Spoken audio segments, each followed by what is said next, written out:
5ویں number پر جو شرط ہے وہ یہ ہے کہ اگر گناہ کا تعلق حقوق العباد میں سے ہے، یہ پہلی 4 شرائط حقوق اللہ، حقوق العباد دونوں کے سلسلے میں کامن اور مشترک ہیں، لیکن 5ویں شرط اگر اس گناہ کا تعلق حقوق العباد کے ساتھ ہے تو پہلے اس حق کو واپس کرے، اپنے معاملے کو حقوق العباد میں سے اپنے معاملے کو لوگوں کے ساتھ کلیئر کرے۔ اس کا مطلب کیا ہے؟ اس کا مطلب یہ ہے کہ اگر کسی کو تکلیف دی، کسی کو اذیت پہنچائی تو اس سے معافی مانگے، کسی کا حق کھایا واپس کرے، کسی کا مال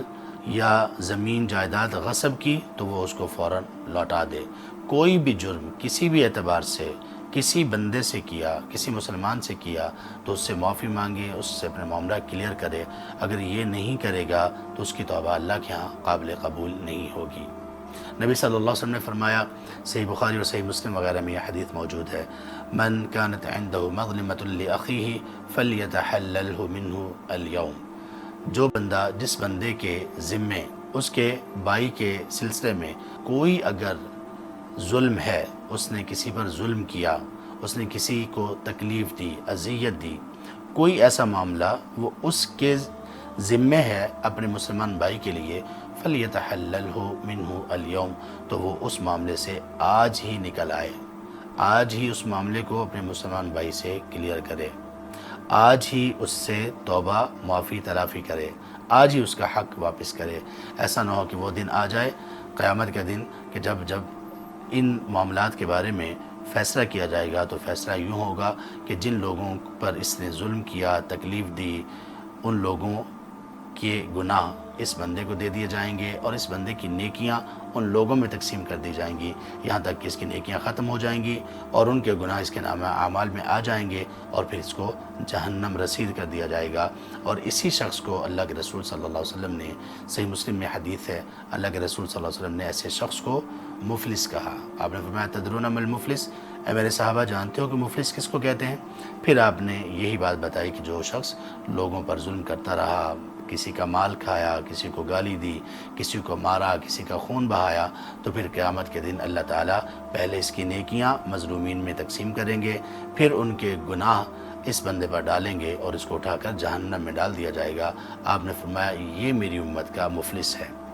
نیکیوں کے اعتبار سے مفلس، کہ جس نے نیکیاں تو کی لیکن نیکیوں کی حفاظت نہیں کی اور لوگوں کے ساتھ اس کے جو معاملات خراب تھے اس سے اس نے توبہ نہیں کی، اپنے معاملات کو کلیئر نہیں کیا، تو لہٰذا یہ اپنی نیکیوں سے ہاتھ دھو بیٹھا، اور نہ صرف نیکیوں سے ہاتھ اس نے دھوئے بلکہ اس کے ساتھ ساتھ لوگوں کے گناہ بھی اپنے سر لیے اور جہنم کا ایندھن بن گیا۔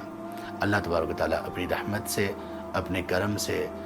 ہمیں ان تمام گناہوں سے محفوظ رکھیں۔ اللہ اپنی خاص توفیق سے ہمیں توبہ پر قائم کر دیں اور ہمیشہ ہمیں توبہ کی کیفیت میں اللہ سبحانہ و تعالیٰ رکھیں، اور ہمیں نبی صلی اللہ علیہ وسلم کے اسوہ پر پورا اترنے کی توفیق دیں، جبکہ آپ صلی اللہ علیہ وسلم یہ کہا کرتے تھے، صحیح مسلم میں ہے، انی لاستغفر اللہ فی الیوم اکثر من 70 مرہ، انی لاستغفر اللہ واتوب الیہ، کہ میں ایک دن میں اللہ کے سامنے استغفار اور اللہ کی طرف رجوع 70 مرتبہ سے زیادہ کرتا ہوں۔ اللہ ہمیں بھی اس چیز پر قائم کر دیں اور اللہ ہمارے توبہ کو قبول فرمائیں اور ہمیں توبہ واقعی پکی اور سچی اور خالص کرنے کی توفیق دیں، اور اللہ ہمیں ہر گناہ سے توبہ ہماری موت کے اور توبہ کا وقت ختم ہونے سے پہلے اللہ ہمیں اس کی توفیق دے دیں، اور اللہ تعالیٰ ہمارے گناہوں کو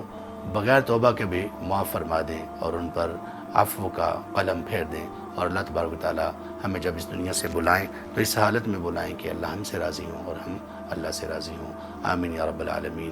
جزاکم اللہ خیرا۔ سبحانک اللہم و بحمدک، اشہد ان لا الہ الا انت، استغفرک۔ شوقي قد مزجت به رجائي